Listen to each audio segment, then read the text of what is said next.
an entrepreneur who wants to figure out how to automate the marketing in your business, you know it's going to be the key to really being able to multiply into 6 and 7 figures. But if you don't know what you're doing with the technology and you're not really good with systems, it could quickly lead to some massive stress and overwhelm. That's where my hilarious guest today is going to play a part. Hi, it's Melanie Benson here. You're in for a really wacky version of Small Business Optimizer podcast. I'm America's leading small business optimizer, and not only do I try to bring you some of the best knowledge and insights and tips on how to optimize your business, but I am here to help you get entertained. And today, prepare to get some entertainment while you learn some great strategies on how to make your business perform better. So our guest this week is Wes Schaeffer. He's the creator and owner of The Sales Whisperer, a closet comedian, a sales training, marketing, and consulting firm with an emphasis on sales and marketing automation.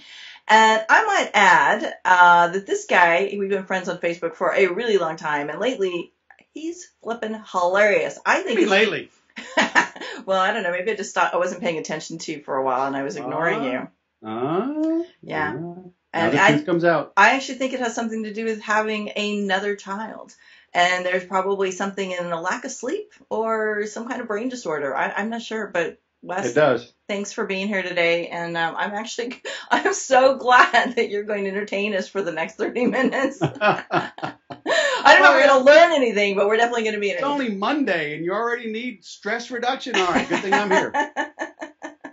Exactly.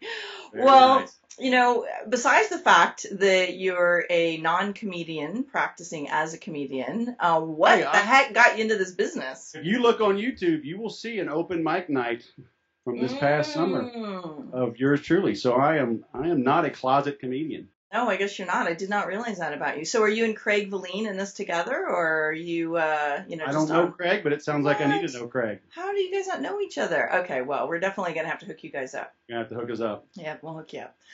So, all right, well, maybe we should talk about what got you into comedy. Oh, man. I was bored. Yes. Actually, a friend of mine owns a comedy club here in Murrieta, California. They actually have comedy clubs in Murrieta? What's that? They have comedy clubs in Murrieta? We have one traffic light, too. Cool. There's no power to it, though. But so it doesn't work very well. Well, yeah, the windmill isn't working. It doesn't get power. Got it. Okay. But yeah, a buddy of mine owns it. You should come out. Ace's Comedy Club. Rocky Osborne. Tell him I sent you. He'll charge you up. I'll keep that in mind next time in the area. There you go. And he was doing a little 6-week thing, and I figured I would sit in on it. You know what? It was the hardest speaking gig I've done probably forever, because an open mic you only get 6 minutes. And I forget who said it. It was like Churchill or one of those guys, but said, you know, I would have written less. What was it? Would have written less, but I didn't have enough time. Because basically, the shorter the talk, the shorter the presentation, the more time it takes, because every minute has to count. And, you know, we had 6 minutes, and, you know, and everything has to be good. And it's hard. You know, I mean, I give 1 and 2 day talks and, you know, conferences. It's a piece of cake. But when you have 6 minutes, you have to make an impact. You better study. And that's why I did it, you know, just to kind of branch out. And it was cool. So you're finding new ways to get out of the box and improve your speaking skills. We'll put you to the test today. Let's see how well you do. Uh-oh. So what's up with you and marketing automation? Like, how in the heck did you get here? Well, it was an obvious path. I was a meteorologist in the Air Force. That actually makes perfect sense, because it has something to do with space and optimizing flight patterns, right? Yeah, that's it. So, I was in the Air Force. I got out in '97. And I knew I wanted to be in sales. I got into sales and have been in sales ever since. But I was always looking. It was like I realized I was a marketer trapped in a salesman's body. You know, because you always hear sales and marketing, but they really are at odds at most, at least at large type businesses, you know. And anytime there's a separate department between sales and marketing, they're fighting. They do not get along. You ask sales, do they have enough leads? And they'll say, oh, hell no, we don't. And you ask marketing, how come you not giving them enough leads? Now, we give them plenty of leads. They can't close the spring-loaded screen door. You know, so it's like, well, what is it? And so there was always this battle, right? But I realized The better the marketing was, the easier the sale was. It's because I think it's always been true. It's especially true now. Professional salespeople today are more about sorting and sifting rather than convincing and persuading, right? And so, great analogy or distinction, I should say. If you get better with your marketing, then the people that have a need will self-identify. And then you still have to help them. You have to answer their questions. You have to assuage their needs. That's like a 5-cent word right there. And so give them the confidence to place the order. Okay. But through better marketing, and marketing is just selling in print. Let's call it elephant what it is. I don't even know what. So great marketers, I don't think can exist unless they understand selling. And again, big businesses, we read all these books written, in the 1990s by dudes that did their selling in the 60s, 70s, and 80s. And they're trying to tell us how to do things going into 2015. It's like, give me a break. Small businesses don't need to brand. You build a brand by delivering consistently, right? Delivering excellence in a consistent manner. So in the meantime, get the word out, put your selling words into print, which becomes your marketing. Then when you answer the phone, are people coming to your place of business? Give them a congruent experience, right? So you act and speak a certain way, you create a certain level of expectation, and then you meet it, and then you over deliver. Then they buy again and they tell their friends and they come back and they do it again. And then all of a sudden, after 5 or 10 or 15 years, you have a brand. Okay, but small businesses need to make $1. Whatever you spend on Monday, you spend $1 on Monday, it needs to come back with friends by Friday. And so, a long way to answering your question, as a small business, really any business, Henry Ford and McDonald's are household names because they created systems, right? Henry Ford figured out how to make a car quicker and more affordably. McDonald's has figured out how to throw hamburgers and fries and soft drinks at you by pimply-faced, hormone-raging, brace-faced kids with a 300% turnover in staff. And they do it consistently, okay? You know what you're going to get because they have systems. Small businesses can have systems as well, so you can create sales and marketing systems. You can create lead generation systems that drip on people. You can create systems to fulfill the order and then follow up and say, hey, how was it? Anything we can change, anything we can improve. Oh, by the way, would you like an apple pie with that? And then, lo and behold, your business grows. So that's the long and short of it. That was actually a huge pivotal moment for me coming out of the corporate world. Uh-huh. I thought marketing was brand. They spent thousands of dollars developing their brands, and it was a huge aha to realize, wow, you actually have to just get your message right, and you're just, you got to learn to talk to people in the written word, as you said. So I love that. Yep. That's a great analogy. Yep. So where do you think people get the most stuck with this? That really trips up their ability to get better traction with their marketing? Small business owners do not think in a sequential and a process oriented manner. Okay, the old Michael Gerber, the E-Myth, they're doing. But I tell people, don't get caught up in fancy software, mind mapping stuff, whatever. Go to a whiteboard. Okay, bust out a 6-foot long section of butcher block paper and a Sharpie. Lay it out on the table and say, draw out what your current process is or your ideal process is, from generating leads to capturing that lead. And too many people think they say, I need more traffic, Wes. Most people don't have a traffic problem. They have a conversion problem. Mm-hmm. So make sure you know how to convert that visitor into a name. Okay, and a classic example I give, you talk about our kid, right? That's our 7th baby. So when we roll in to our favorite little Mexican place, there's at least 9 of us. Right? But we never go alone. So my wife's father, he comes, and then usually her sister-in-law will come with their kids. Sometimes her brother will come. Sometimes her aunt and uncle will come. I mean, we will roll into there with 15 people sometimes 20 people for Taco Tuesday. Okay? But not once have they ever done anything to capture our contact information. Hey, come in and have a free taco on your birthday. Nothing. So you know what? We haven't been back in several months. We haven't heard from them. Okay, so they have a conversion problem. So think through, what do you do to generate traffic? And then how do you convert that into a contact that you can stay in touch with? And then how do you then stay in touch with them and nurture them to the sale, right? These are 7 steps. The sale is the 4th step. The sale is right in the middle. Too many people think that the sale is the end goal, right? And it's not. Because from there, if you provide a $100 product or service or solution and you deliver $100 worth of value, all that means is you won't get sued and you won't be asked for a refund. Okay, but people won't be taking selfies at your business and hashtagging you, okay, and telling their friends. So if you sell $100 worth of something, you need to create a $150 or $300 experience. So people are then wowed. So that's, you over deliver, right? And then you wow. No, I'm sorry, you deliver and service them what they expect, and you over deliver. Now you're endearing them to yourself, and then they come back with friends. Okay, so you got to think through that. And then A, people don't think through systems. And B, when they do start to think through systems, they overcomplicate it. You know, we start never small. Do that. Yeah. Start with 7 steps and then add an 8th and then a 9th and then a 10th. Okay. But the first step is, how do you get leads?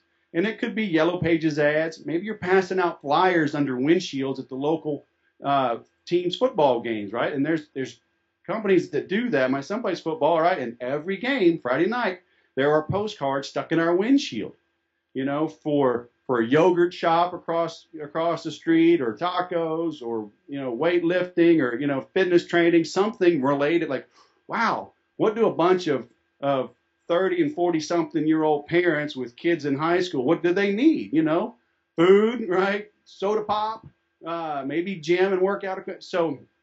So maybe it's passing out flyers, and then you ask them to call or visit your website. So now you opt in. And then how do you stay in touch? Do you write them a handwritten thank you letter? Do you send them an email? What is your call to action? You know, do you have a free trial? You know, do you have a 50% off? Do you have a free consultation? Do you have 1 month free? So then they buy. So then how do you wow them? Maybe they come in for their free trial. Do you give them a water bottle with their name on it? You know, okay. Then how do you then give them a 2nd month free if they sign up right then and there? So now they get a year, you know, for the cost of 10 months. Okay. Then you give them a free pass for a friend, or maybe for the whole family to come in for a month. So then there's your referrals, and you bring in others. And then after they're totally thrilled, you do a survey after a week or after a month. And if they're they're not happy, does the manager call? If they're thrilled, you ask for a testimonial. Okay, that's it. There's your system. So you get a testimonial, and you get a referral, and boop, you're back to the beginning.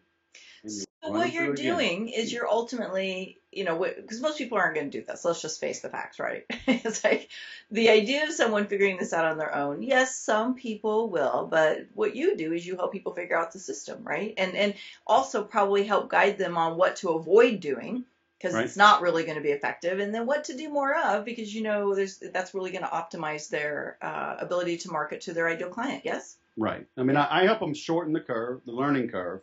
Right, but there's an old saying, you can't steer a parked car.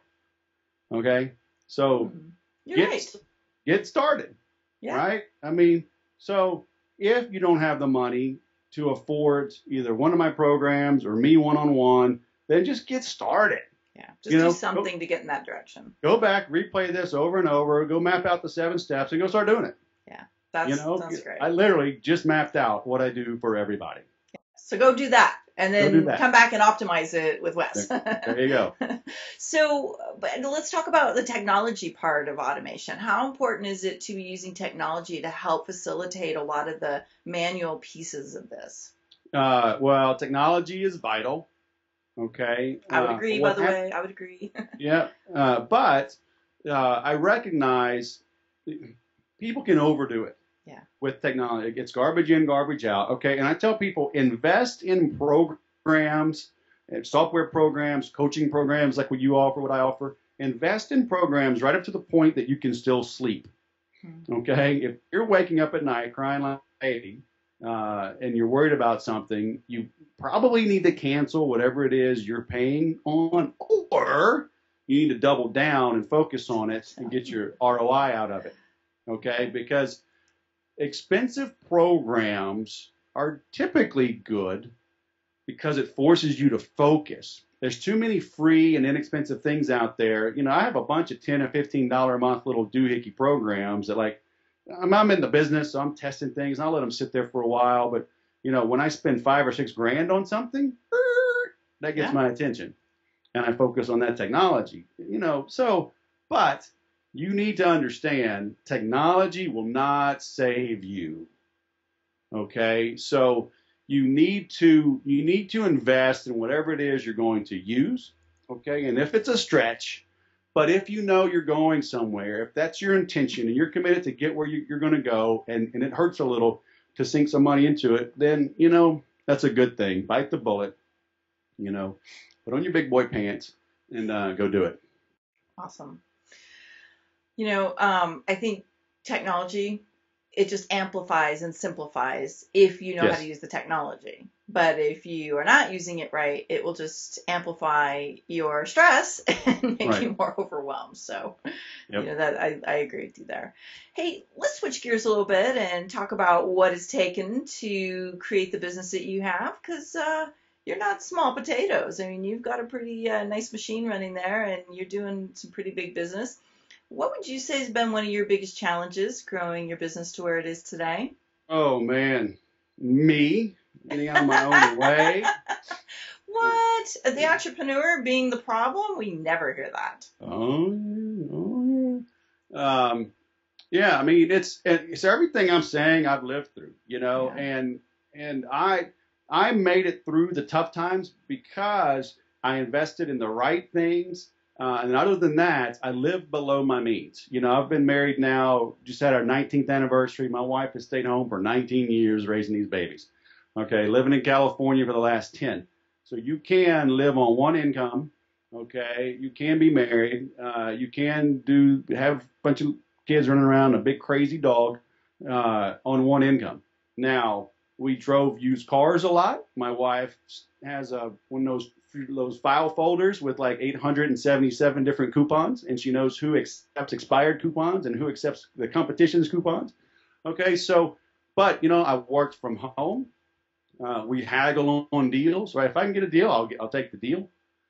So we lived under our means, but I've had, you know, this is like being a Navy SEAL, being an entrepreneur. It's like the Navy SEAL of business, right? Because there's no safety net, you know, and I went several years. Like, I look back, it's like, how did I do it? Like, literally a year or more of 4 hours of sleep, you know, just grinding it out, doing things wrong, websites going down, learning new technology, hiring people, them not working out, firing people, you know, a lot of trial and error. But I've always, in 2006, I invested in a training program. I was the first one to work with a guy that was licensing his material. So I was his guinea pig, and I was a $10,000 guinea pig. But I had access to this guy. This guy was making, you know, $350,000 more than I was making. And I was like, I have access to his stuff, and I had unlimited access to him. So that was worth it. And I said, let's go. All right. And ever since then, I've invested more than that in coaching and programs every single year, conferences. So keep learning, keep learning. I don't know. You can see kind of sort of my bookshelf. That's one of my bookshelves, right? And that doesn't count the digital stuff. So, you know, I just got back from the gym, and I'm listening to podcasts. I'm listening to books on tape. You know, everybody else is jamming out to whatever. I'm still, you know, I got Zig Ziglar's latest book. I mean, so I've got a subscription to Audible, you know, so always learning something new and testing it. So, you know, there are no guarantees, but success does leave clues, right? So very well said. You know, so just keep learning. It sounds like you have had the experience that mindset is a pretty huge part of your success. Mindset is, and you know what? I'm not one of those frou-frou, kumbaya, at one with the world sort of thing, but you got to have goals. You got to have faith in yourself, you know, and move ahead. So, yes. Yeah. Well, anybody who's constantly up-leveling their learning, I have to say you've made mindset a big part of your success, because if you're constantly feeding the noggin valuable information that keeps your game focused on success, you're going to be more successful. Wait, what's the last thing you have listened to on audible.com? Contagious. Yes. Why Things Catch On. So I've got that. I've got Simon Sinek, Start With Why. That's a good one. I've not listened to that yet. Essentialism is coming up, Greg McKeown. So that's what I got sitting here coming up. What would you say is a real turning point in your journey? Oh, man. You know, when I started, I was in corporate America, and I spent a lot of time in technology. So I was back and forth. I was laid off several times, startups and stuff. 2 of my kids, I was on unemployment when they were born. And even after I started my business, I was recruited back into corporate America through some friends that I knew that needed some more help. But I was able to go back on my terms, but I still went back as a W-2 employee. But I was able to go back on my own terms, and I left on my own terms, which was nice. But having a family, I didn't want them to suffer while I was figuring things out, right? But you know, the turning point was when I was able to confidently leave corporate America and know that I didn't ever have to go back, right? And so a part of that was, again, saving up the money, living under our means, making sure I had that little nest egg, but also knowing I had that body of work and I had the processes in place. The leads were coming in. I was like, oh man, all this and talking about learning is actually working.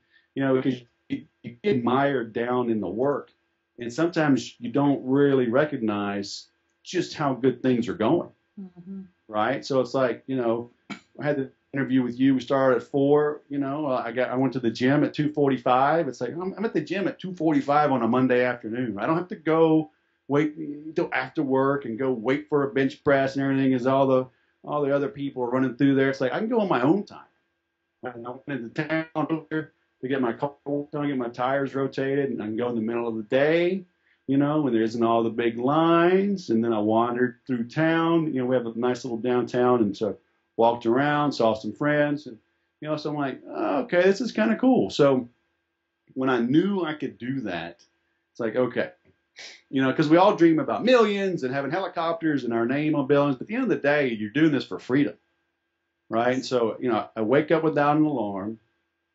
I schedule all of my own time, and I have money in the bank. So, you know, I'm trying to get more money in the bank because I've got 7 kids to put through college.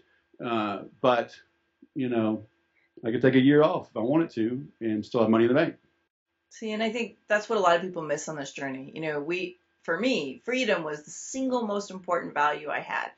And if I have more money, but I don't have my time freedom, something's breaking down for me. Right. So, you know, I love that you said that. And that you're helping us remember that when you're thinking about how to optimize your business, you got to really ask yourself, what am I optimizing it for? What do I want more of? And what's important? And what do I value? Yep. And if you're chasing something that isn't really aligned with your ultimate values, you're not really going to enjoy it, and it's going to kind of break down for you. Yep, exactly. That's great. Hey, do you have a favorite quote? Oh, man. You know, I could give you an old military quote from the Air Force Academy. I don't know if you want to hear that one. Well, it's, hey, whatever is your favorite one. It's not me to judge what inspires you. Well, you know, I mean, I've got a few. One, there's a guy in Austin I followed for years and years. His name is Roy Williams, the Wizard of Ads. And he always says, pull the trigger and ride the bullet. You know, and that's kind of been my motto. You know, just get started. And that's kind of another way of saying you can't steer a parked car, right? You got to get started. And too many people, most people, they fail in business because they fail to start. Okay. So I've launched websites, I've programs, I've done webinars and nobody has shown up. Okay. But guess what? I learned what I did wrong. And then the next one was better. And the next one after that was even better. But so many people are like, what if I do a webinar and nobody shows up? I'm like, guess what? Nobody will know. You know, so just do it. Oh, there's my big dog. Good grief. Can you hear him? You're big, yes. Your big dog and my little dog can have a barking contest. All right, 1 second. Hold on. So I think that's an important thing to remember. You gotta make sure that you're taking action and that you're not sitting back and waiting for something to make action doable. Well, most people know what to do, and I've cut back on the conferences and the things that I go to myself. I mean, I have enough to do. I know what to do, and I go to a lot of these. Fortunately, a lot of them are in San Diego, and I'll drive down for the day just to hang out in the lobby and catch up with people and go home. Mm-hmm. I mean, you know enough, okay? Most of you listening to this right now have everything you need to at least get started or at least take the next step, okay? Maybe in a month you'll need another program. Maybe at the end of the year you'll need another program. But, I'd encourage you, hit stop on this recording of this podcast and do something. Write a blog post, schedule a webinar, call around, schedule a conference room, and put on a 2-hour workshop, get started. Update your LinkedIn profile, create your Facebook fan page, whatever it is, you know what to do, go do it, and then pull the trigger and ride the bullet. Let's focus on getting something done. Get something done. And action is contagious, by the way. When you get into action, even if you don't always know where the action's going, it moves you to the place where you need to be. And sometimes I tell people the best way to get unstuck is just go do something that will move energy. Yeah, I downloaded Zig Ziglar's latest book, and I hate to disagree with Zig Ziglar because he's the man. Yes, he is. But he talks about be, do, have. Mm-hmm. But I'm a firm believer in do, then become, then have. Yeah. And what I mean by that, it's a way of saying fake it till you make it. But like back in the day when I was making cold calls, and you know what, cold calls still work to this day. I hate to say it, because by the time you could figure out how to create your Facebook campaigns and black or dark posts and do a 3-level split campaign and 4 campaigns with 3 different ads going to 3 different landing pages with, you can make 100 phone calls and set an appointment. But anyway, when I was making those calls, I didn't feel like making those calls. I didn't feel adequate. I didn't feel competent. I didn't feel, like I had everything that I needed to make the sale and whatever. But once I got started and just started doing, I became. Right? I got stuck. I would get stumped. I'd get hung up on. I'd get asked questions I didn't know how to answer. But you know what? That would only happen one time because then I would go find the answer. So it's just like working out. You're not in the shape you want to be in. Get your butt up. Wake up at 5 a.m. Go to the gym. Go do, and you will become. And then you will have. I think too many people are getting ready to get ready, and they're majoring in the minors. So really, it's a recipe for getting unstuck. If you're not sure how to get into action, you're not sure, just, do something that will move you to be the person who can have what you want. Yeah. I mean, if you want to get in shape, look around and say, what does that person that's really in shape do? They don't drink a bunch of Cokes. They don't drink a bunch of beer. They don't eat a bunch of cake. Yeah, they don't eat a bunch of cake. They eat more protein, and their butt's at the gym at 5 a.m. Okay. Let me try that for a month. I bet you'll have success. Yeah. And then things will start to settle in. And so the same thing here. If there's somebody in your industry or somebody you follow, like Seth Godin, what does he do? He blogs every single day. Some of them are like 50 words. Okay, go blog for 30 days. Write at least 50 words and publish it on your post. Do that for 30 days. I promise you'll be a better writer at the end of 30 days. Yeah, well said.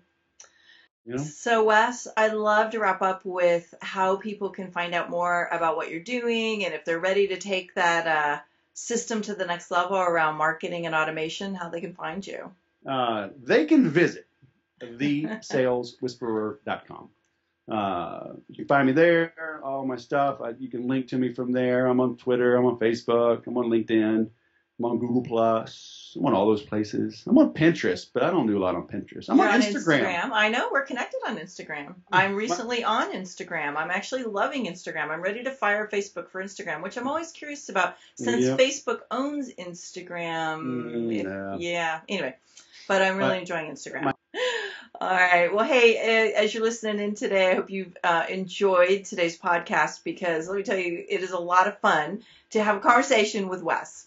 And more importantly, I hope you go check out Sales Whisperer and saleswhispererpodcast.com, because he's got some great information. And, you know, Wes has been somebody I've known for a really long time, and he is so generous with his knowledge and his tips and his insights. And I want you to get really good at systemizing this marketing piece, because I got to tell you, it makes a huge difference. When I really learned how to do this and I started really getting the process to take people through, it made all the difference. And this is one of the big places to optimize your business for greater success. So go check it out.